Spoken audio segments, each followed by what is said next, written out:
All right, what's up, everybody? Sorry, it's been a couple day hiatus.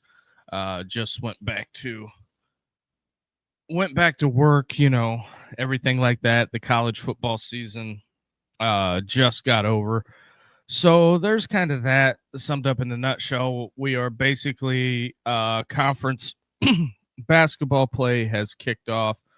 Probably a lot of you guys out there watching hoops if that's your thing. A couple of games on of note. The undefeated Nebraska Cornhuskers got to have those on.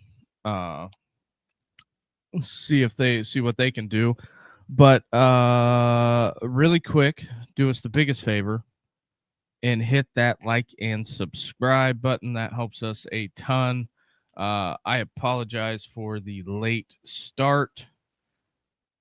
That's just what happens sometimes. But pretty much biggest news of the day. Also, phone lines will be open for a while. If you want to call, number to call is on the ticker below it. But also, if you're driving or something like that, the number to call is 260-255-4069. I'm just going to run through a myriad of topics. If you guys want to call, you can, and we'll see where this show takes us. But I do have a hard out at about 9:15. So since I got hit with the late start, but like I said, number to call 260-255-4069 if you wish to call. But I guess we'll start with what's dominating the airwaves right now. Bill Belichick not going to be a first ballot Hall of Famer. And I don't know where that whole thing's going to shake out. I'll be interested to see what Robert Kraft's comments are on this. Because of how everything ended in New England with Belichick. He's an 8-time Super Bowl champion, 3-time Coach of the Year, 300 career plus wins. That is including the regular season and playoffs. So I don't know where you chop that up. Obviously, the scandals that were around Belichick, the Deflategate, you have Spygate, which there's big gaps in there. I think one of the things that hurt Belichick a lot was when they did the Dynasty, that docu-series, the 6-part deal that was on Apple TV. I really think that did not help. You have the Jordan Hudson stuff. It's kind of looking like a mockery.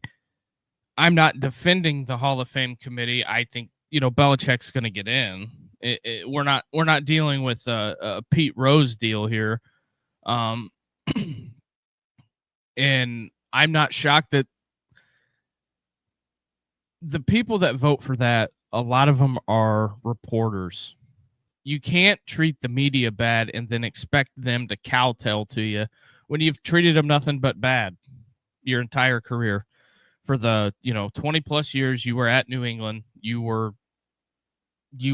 non-cooperative with the media. Now, is there times where he got dumb questions? Yes. But at the end of the day, those are the guys that make up the majority of the voting to get into the Hall of Fame. It's just like the writers for baseball. I just, you got to look at it for what it is, but also there's that. I'm not shocked that they cowtailed to, or that they didn't cowtail. This was the media's opportunity to strike back against Belichick, and they took their opportunity.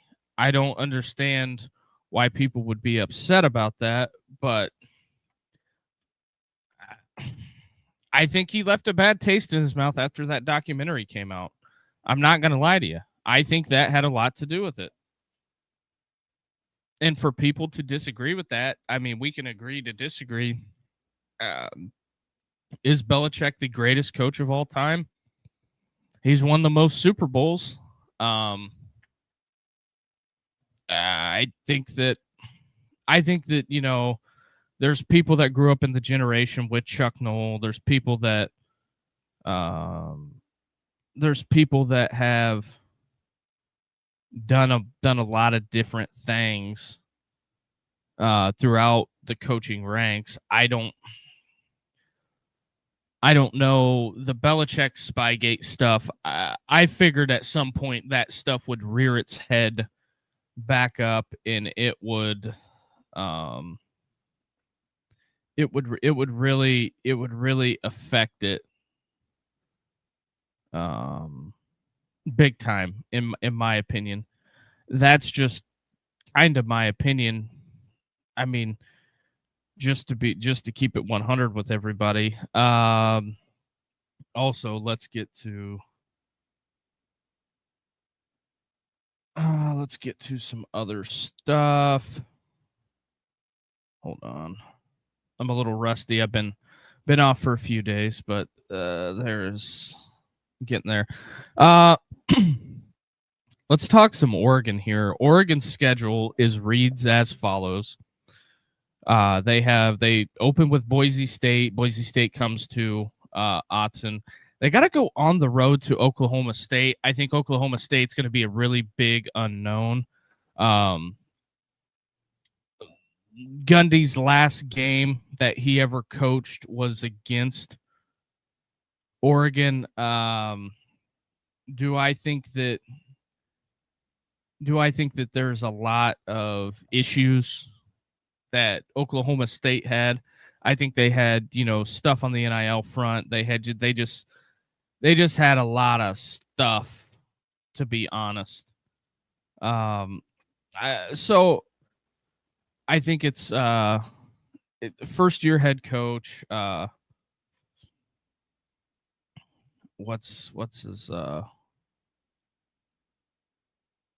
what's Buddy's name? Eric Morris is what his name is. I had to go back and look at that. I was just kind of curious. But yeah, Eric Morris gonna be taking over the first year for Oklahoma State. That's kind of atypical. You don't really know what you're going to get a lot of times. So there's that. Oregon's got Portland State, and then they got to go down the road to USC. I think that's going to be an interesting game because USC, for everything that I have seen, they have put all their eggs into this past year's recruiting class. They signed the number 1 class. Notre Dame signs the number 2 class. So we'll see how it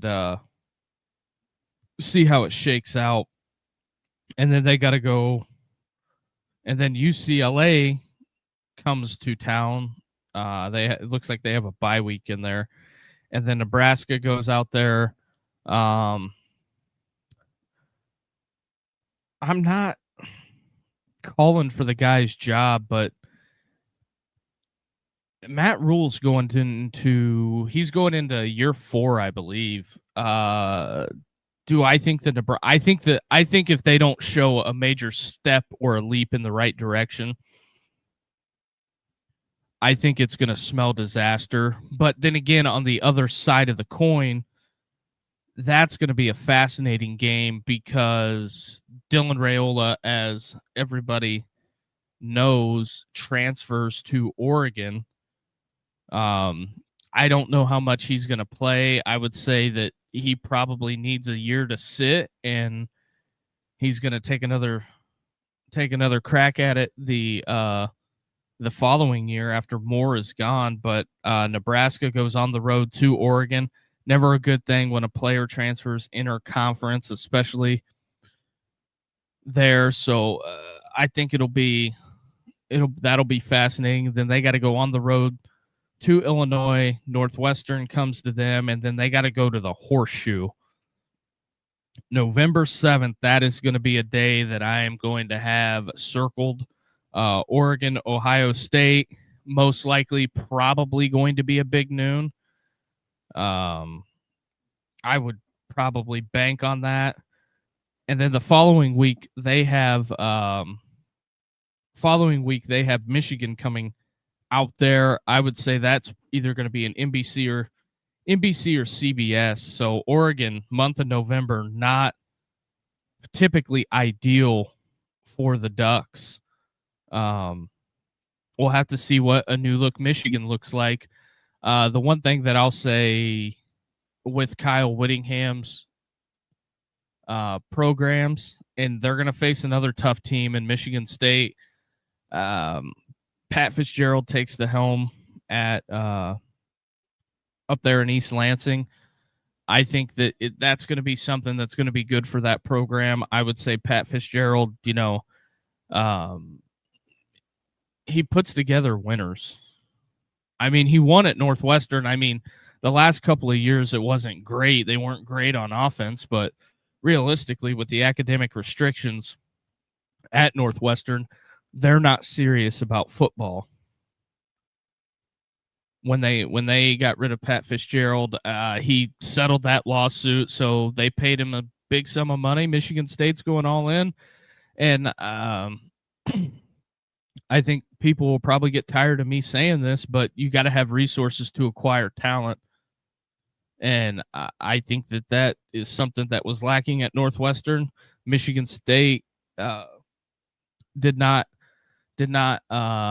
I don't think they gave the last coach Smith the resources to be successful. Maybe they did, maybe they didn't, but they had a lot of top flight players transfer out of there. So, and then Oregon ends the season with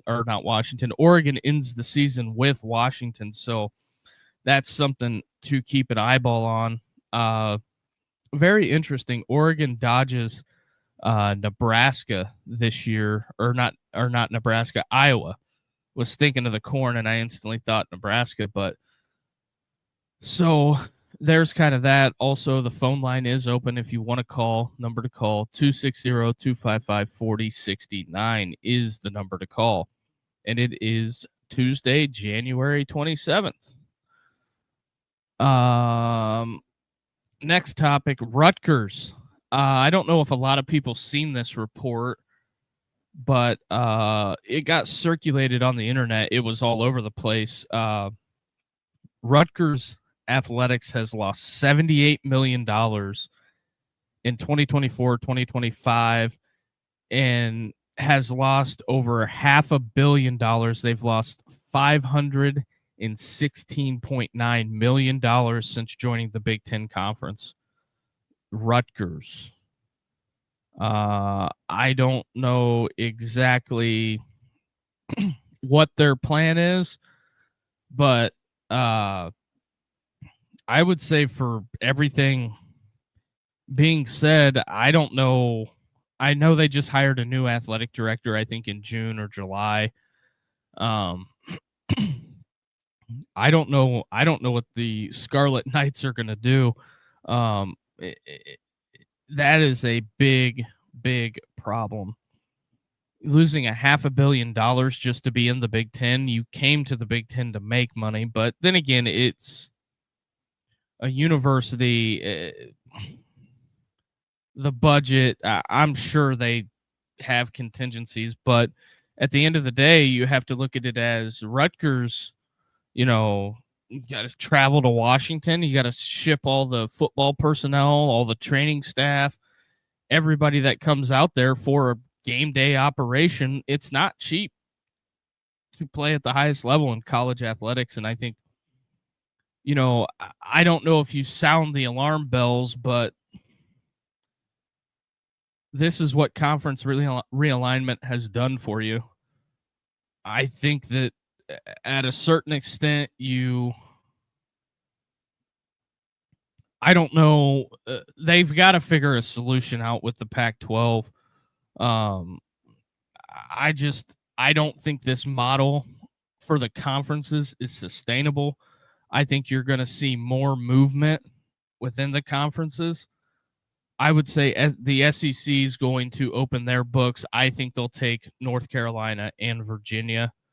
What does that mean for the rest of the ACC?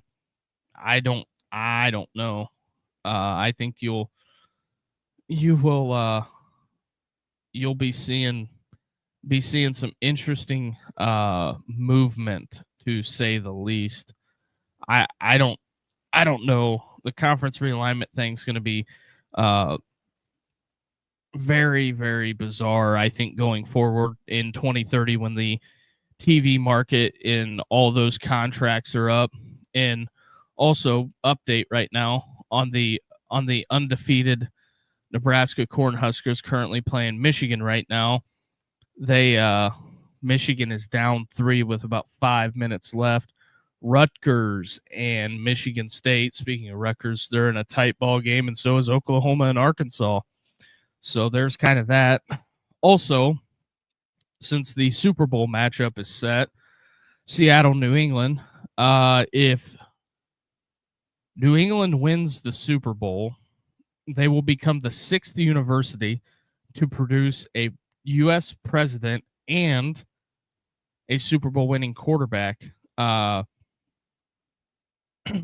Believe the first to do it, Gerald Ford, Tom Brady, Roethlisberger, Harrison, Staubach, Carter, Elway, Plunkett with Hoover, and then you have Flacco, Biden, and it would be May and Polk from UNC. So, little fascinating stat. And as I'm looking at some other stuff, the industry, quote unquote industry, has released its way too early composite top 25 compiled from places like Yahoo, ESPN, Fox Sports, The Athletic, USA Today. Ohio State leading the way, Indiana number 2, Texas 3, Georgia 4, Oregon 5, Notre Dame 6, Texas Tech 7, Miami A&M tied for 8th, Oklahoma 10th, BYU 11, LSU 12, Ole Miss 13. That's kind of funny to me. Also, phone line is open if you want to call in. Number to call, 260-255-4069 is the number to call. So, Ole Miss 13, Michigan 14, USC 15, Alabama all the way down at 16. Penn State coming in, going to be preseason ranked maybe. You have Utah at 18, tied with Washington and Louisville. SMU at 21, Iowa 22, Missouri 23. I think Missouri is going to be really good this year. As I say that on January 27th, when the rosters really aren't set yet, but Houston 24, and then Vandy at the end of it at 25. I'll be interested to see the whole Vanderbilt experience, what they look like post Diego Pavia. I'm sure they're not going to have off the field issues. Also, on the Diego stuff, I do think it's interesting. Everybody forgets that he pissed on the logo at New Mexico State when he was there. I'm sure Clark Lee's probably saying, "Love you, brother. You won us a lot of games." I believe they won 19 games in 2 years at Vanderbilt. So that's kind of a big thing. Also, this other graphic that I found, 104.5 ESPN put this out. It's a ESPN out of Baton Rouge. It's going to be a lot of Kiffin content. If you're LSU fan, you'll be tuning into that. So it has the head coaches that took over P4 jobs with the players that they took with them. This is the new age transfer portal and kind of how this whole thing flows. Matt Campbell going from Iowa State to Penn State takes 27 kids off the roster. That's a good chunk. Eric Morris going from North Texas to Stillwater at Oklahoma State takes 17. Jimmy Rogers goes from Washington State to Iowa State, takes 15. Alex Golish from South Florida to Auburn takes 13. James Franklin from Penn State to Virginia Tech takes 12. Bob Chesney takes 10 JMU guys to UCLA. Ryan Silverfield takes 7 to Arkansas with him. Kyle Whittingham takes 5 from Utah to Michigan. And then Lane Kiffin takes 4, but it's all about the 4 that he took with him to LSU. And then John Summerall only takes 2 cats off of Tulane's roster to go to Florida with him. So those will be interesting moves on how they all shake out, to be completely honest. The last time I was live, we will address the Darian Mensah thing. Duke settles the lawsuit. I guess him and his agent paid the fee, whatever it is. He is in Miami now. He leaves Manny Diaz and Duke. They were the reigning ACC champs. He's going to Miami to go down there and play with Malachi Toney in a fortified offensive line. So I knew that Duke would have had to come to a resolution to end this peacefully, because a legal battle would have not. I don't think a legal battle would have benefited both sides. Because let's say there's a kid in Virginia that Duke and Virginia Tech are both recruiting, being rival schools out of the ACC. Typically, the way this whole thing would shake out is Manny Diaz goes on and, gives the recruiting pitch. As soon as he walks out the door, I'm not going to single out anybody, but it could be Northwestern Missouri State will walk in there and say, "Oh, you met with him? You mean the guy that they're suing a former player for not wanting to be a part of their program that they committed money to?" The whole thing was going to be a mess. I mean, should the contracts be enforced? Yes. I'm not saying that they shouldn't enforce the contracts, but also, kind of in my opinion as well, a lot of these kids don't have professional agents representing them. I think that is a major problem. They need to get the agents that are taking the standard 3%, just like in the NFL. Some of these kids are getting ripped off. It's a whole bizarre deal, the whole NIL space. I just couldn't imagine what's going on. I believe there's predatory people out there taking advantage of kids, moms, families when it comes to this whole NIL thing. So that's just my 2 cents on it. And it's going to be a fascinating endeavor on how this whole thing shakes out. And speaking of LSU, we'll talk about Lane Kiffin's portal haul. So he ends up the notable names is he gets Princewell, the edge pass rusher from Ole Miss. He hit the portal. He ends up going to LSU.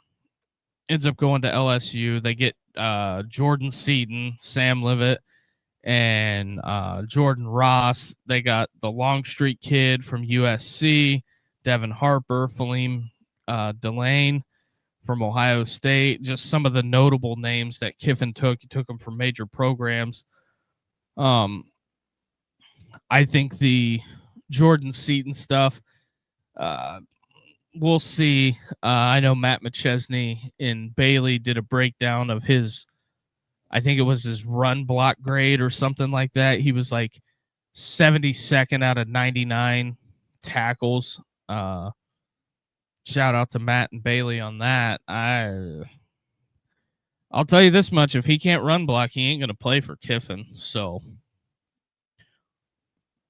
I'm just telling you, if he can't block, he ain't gonna play. So, but we'll see. We'll see how it shakes out. Nothing too major. And then they're ranking the portal classes, which I think this is hilarious. LSU obviously number one. They picked up the most pieces that they needed. Lane Kiffin's trying to put it together down there in Baton Rouge.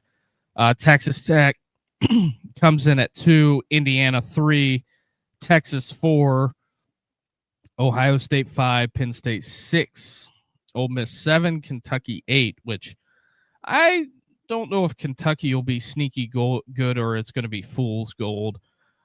Michigan 9, A&M 10, Auburn 11, Arizona State 12. Although Arizona State seems like Kenny Dillingham has a lot of people shuffle out, and he shuffles a lot of people in, and I think he's got something figured out there in Tempe.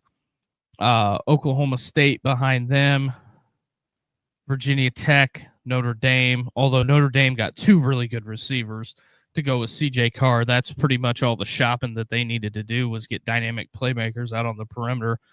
I think Notre Dame's going to be really good this year going into it. As long as they can get out of camp healthy, especially at the offensive line. That's been an issue the last couple of years for Marcus Freeman and the Irish. Louisville 16, Colorado 17, Cal 18 also replaced their head coach. Oregon 19, kind of shocked by that. I figured they would have been ranked higher with the addition of Raiola. Moore comes back, doesn't go to the draft. I don't blame him. I wouldn't want to be a Jet either, but we'll see. And then Tennessee 20, South Carolina 21, Georgia 22, Alabama 23, Oklahoma 24, Missouri 25. And that is CFB Alerts ranking their transfer portal class. So there's a little bit of that. Just kind of bizarre. Also, if you're new here, do us the biggest favor. Hit that like and subscribe button. That helps us a ton. Also, phone line is open. Number to call, 260-255-4069. Michigan just takes the lead. Looks like Michigan State's going to hang on in overtime against Rutgers. Arkansas up 3. Alabama up big at the half. But Nebraska down 2 with a minute 4 left. Going to be highly, highly interesting. But speaking of TV numbers, the 10 most watched college football games of 2025. Indiana, number 1, 30.1 million in the national championship versus Miami. The Rose Bowl, a huge number, did 23.9 million views. Indiana versus Alabama, Ohio State, Miami clocks a 19 million. Ole Miss, Georgia, 18.7 million. I think that's interesting. Their most watched game of the year that Ole Miss was in, Lane Kiffin wasn't the coach. So very, very interesting on that front. And ESPN dominates the top 4 most watched games. And then it goes to Ohio State, Michigan, not shocked by that. 18.4 million. Ohio State, Indiana, the Big Ten Championship, 18.3 million, which that says something. I think that speaks volumes that the Big Ten Championship in recent years hasn't done great ratings because the way the conference was aligned with the East versus the West, because typically whoever came out of the West, it was just an absolute slaughter. And then the Peach Bowl, Indiana, Oregon clocks in at 18 million. That's number 7. And then we get to some of the SEC regular season games. 16.9 Alabama, Georgia on ABC. And then number 9 is Texas, Ohio State, 16.6 million viewers. That was the big game week 1. And then, got a phone call. What's up, Joe? Hey, Haven't caught up with you in a while. Yeah. Everything good out your way, man? Pretty good. Pretty Oh. good. Just finally caught you on the YouTube, and I thought, yeah, you like our wide receivers at Notre Dame, but they also picked up a couple of good linemen, apparently, the defensive line. Yeah. So I think it's gonna be. I think Notre Dame will be a fascinating watch this year. The big thing for me is that they didn't get anything figured out as far as the playoff committee. I wasn't hopeful going into it. I thought a lot of the stuff that went on with the committee, it's gonna. I don't know what it's gonna take. Did you happen to see the Rutgers thing that the Rutgers story that I had found? No. Since they've been in the Big Ten, they have lost $516 million being in the Big Ten. Wow. On athletic budgets, fiscal year to fiscal year. So I don't know. So they should leave. They should leave. It's either. I mean, what's the sense of staying there? I'm sure at some point there's got to be somebody in the room at Rutgers saying, would it just be better to take the deal that the American offered us? Because they would go down a group level. Yeah, they would, to go to the American. They would be more competitive. Yeah, and they have because they didn't in the the playoff schedule, they're going to keep it the same way it was this year. So the only real change for another year. So that means they have a better chance of getting to the playoffs if. Oh, hold on. Can you hear me, Joe? Yeah, I just asked the question. Did you hear me?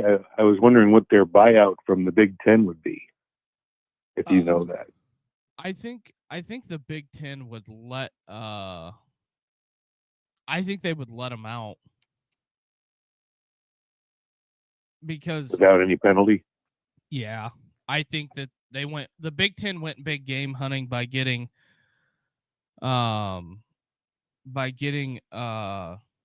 the 4 from the West Coast. I have a feeling if the West Coast schools start losing money, they're going to look at this deal and be like, I think we'll figure something out. I don't think the current conference model. Well, it comes down to greed in these SEC and the Big Ten. Like, do they want to try and keep other schools around, or are they just going to load up paying all the big money to the bigger team names? Are they going to be greedy and try and keep the lion's share among the Lions, or are they going to give out some scraps that make it feasible for the lesser schools? This is my thing. I think Tony Batiti is lining up to be a bad commissioner because I get what he's doing. He's trying to protect his conference. I think if I'm Tony Batiti, I wouldn't try to finagle with the that I wouldn't try to finagle with the format too much because you've won 3 national titles in a row. Why would you want to mess with something that's not benefiting you? Right. So that's kind of that's I mean, they're it's highly beneficial for the Big Ten. They're in the driver's seat. Ever since playoffs started, Duke, they I always knew Notre Dame. I said it.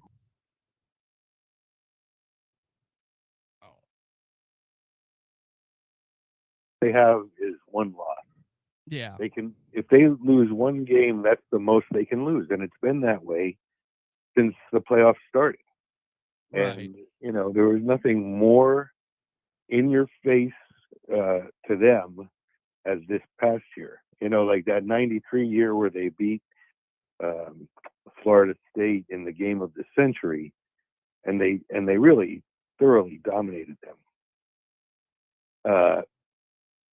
Since then, that was a pretty bad thing to have head to head, but they lose their next game to Boston College, by 3 points in overtime or something. And so they awarded to Bowden with the same record, even though they thrashed Bowden.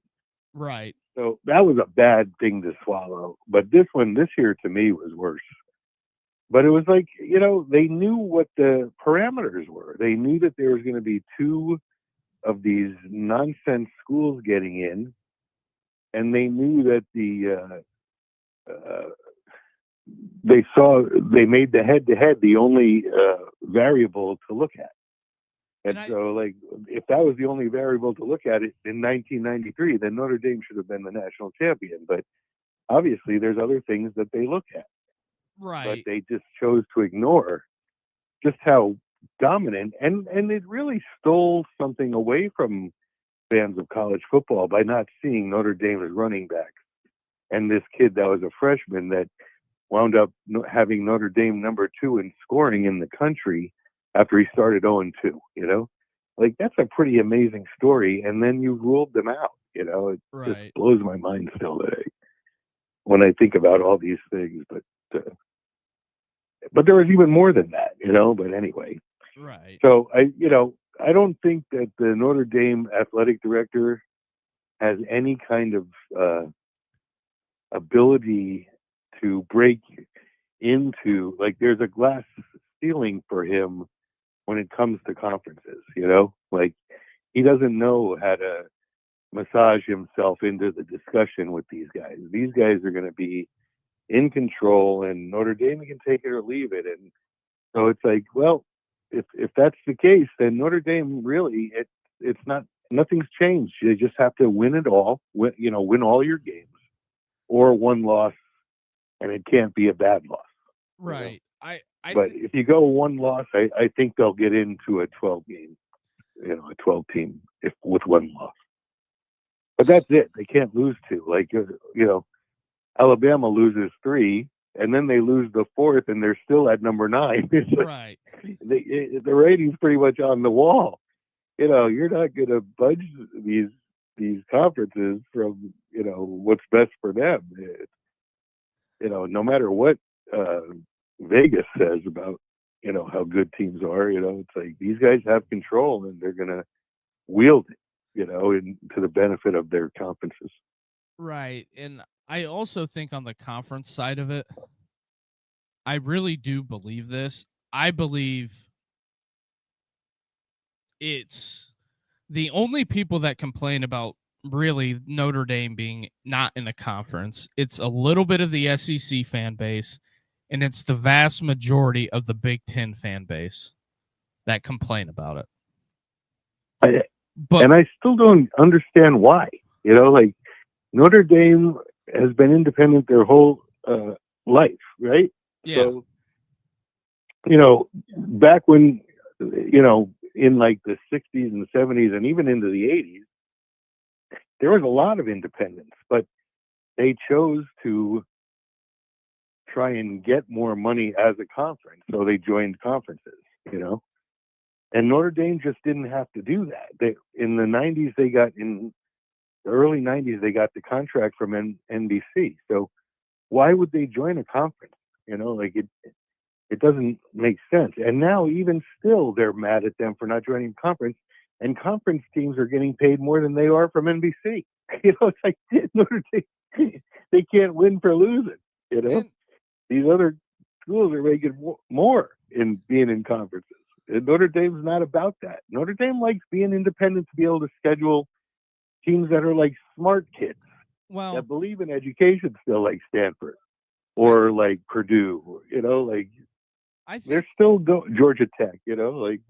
I think that Notre Dame they have classic rivalries that they want to uphold.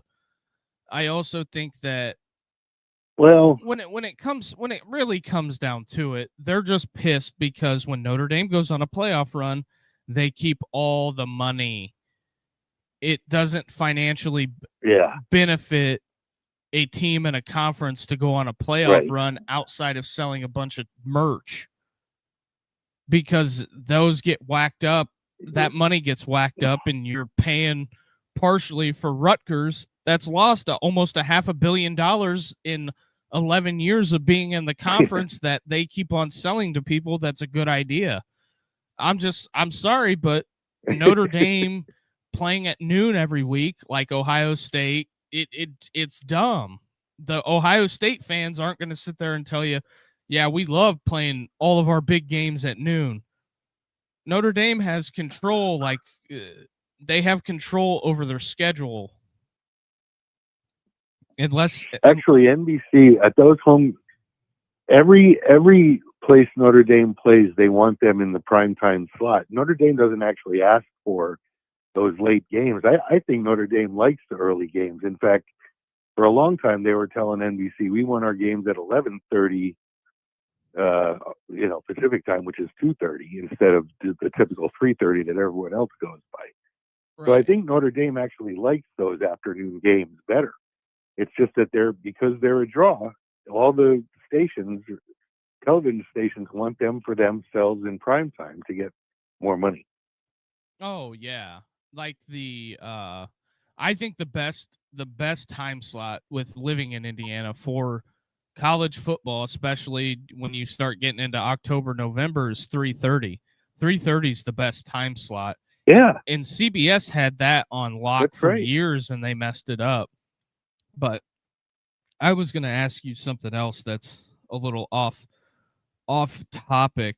When it comes into this, the Colorado people, since they like to videotape everything and put everything on film, they have all kinds of stuff all over the internet.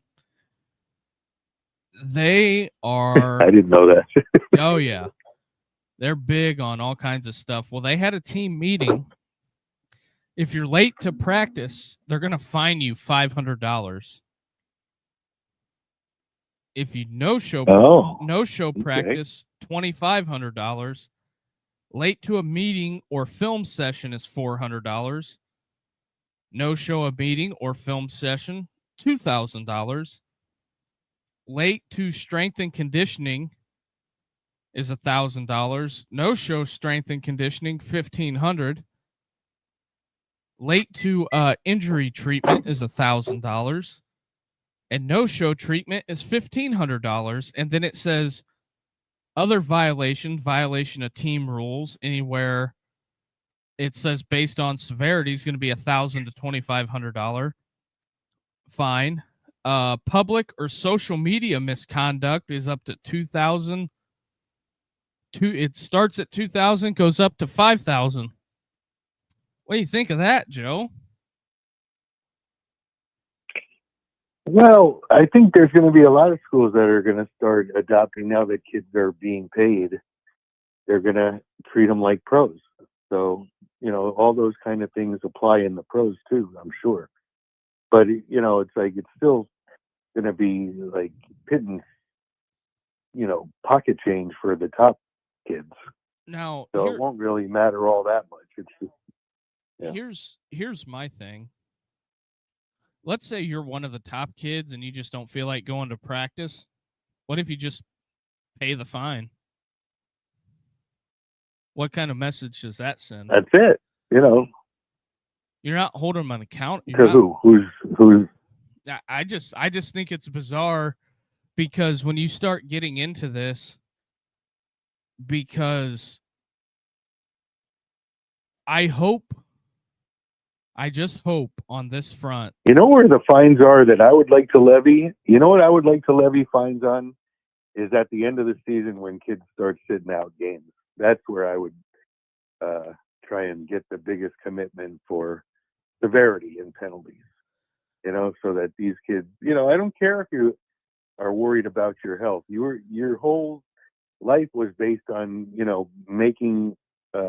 playing games in order to get the big paycheck. So you're still under obligation to our school to do that. You can't sit out now unless you fake an injury once the game starts. I mean, there's nothing you can do about that. But that's where I would, for a kid that just says, you know what, I'm going to test the waters in my draft stock this year, so I'm not going to play in these playoffs, or I'm not going to play blah blah blah. Well, that's fine, but here's where your contract with us gets cut in half. If we're going to pay you $700,000, for this year, and then you choose to at the most important part of the season sit out, then your contract is no. You'll get paid 50% of. I think, and I would make a hard line. In fact, the NCAA should make that a rule, so that kids know going in, I can't sit out.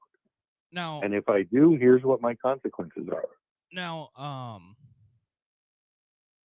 the one thing I will say on that, Joe, is that I know of some universities that they wrote their contracts to where they would play in the bowl games. They basically would pay them half the money through the year, but if you play in that bowl game, you get a big payday for doing it. So, yeah, that's good. So I'd be okay with that. I think I know there's some, as long as they play, yeah, and like that one year Notre Dame played some team. It might have been Oregon State or something like that. Like most of Oregon State's class didn't show up to play. Oh, and yeah, that's a whole slippery slope. This was during the Freeman years too. So Notre Dame said, "Yeah, we'll play in that bowl," and they all played. And Oregon State, or actually, not all of them played. A lot of them didn't play for Notre Dame too, but way more for Oregon State. So it was like, what kind of a game is this? That's when really it's not worth it to play for injuries. Like the remaining kids, right? Especially quarterbacks. Like, what if your whole offensive line chooses to sit out? It's like, all of a sudden your quarterback's going to play. Oh yeah. That's an extreme kind of example, but that's what I mean. Where it's like, well, then why even play this game? Yeah, I hear you on that, but anyway, Joe, I gotta get rolling. I'm finally back to work, so you got any final things? Okay. No, I just thought I'd give you a buzz and see what's going on here and shoot the shit. Oh yeah, I just I had a lot going on. We've had some extreme weather and got around late, so I know. So that's kind of that. And I'm glad you're back to work though. Yeah, so been doing that and doing that whole thing. But any final words, Joe, before I let you back and I close out the show? No, I just I'll talk to you again. It's a slow part of the season, so I'll probably give a call again if I can help keep you motivated to keep staying on. Oh yeah, I just with going back to work and everything going on as far as weather wise, I wouldn't say I dropped the ball. I just got really busy. So, but outside of that, Joe, I guess I will talk to you soon. We'll be back on tomorrow. All right. Well, have a good night, and we'll talk soon. All right. Sounds good, Joe. All right. Bye. That was Joe, always helping out and contributing to the show. Appreciate Joe for that. Yeah, as I look at this, me and Rich will get into this tomorrow. I don't know how this whole fine situation is going to. I don't know how it's going to work out. With everything getting challenged in court, I don't know, because if you pay the kids or if you take it off the top, I don't know. And what happens if they just don't pay you? And what if it's not in the rev share contracts?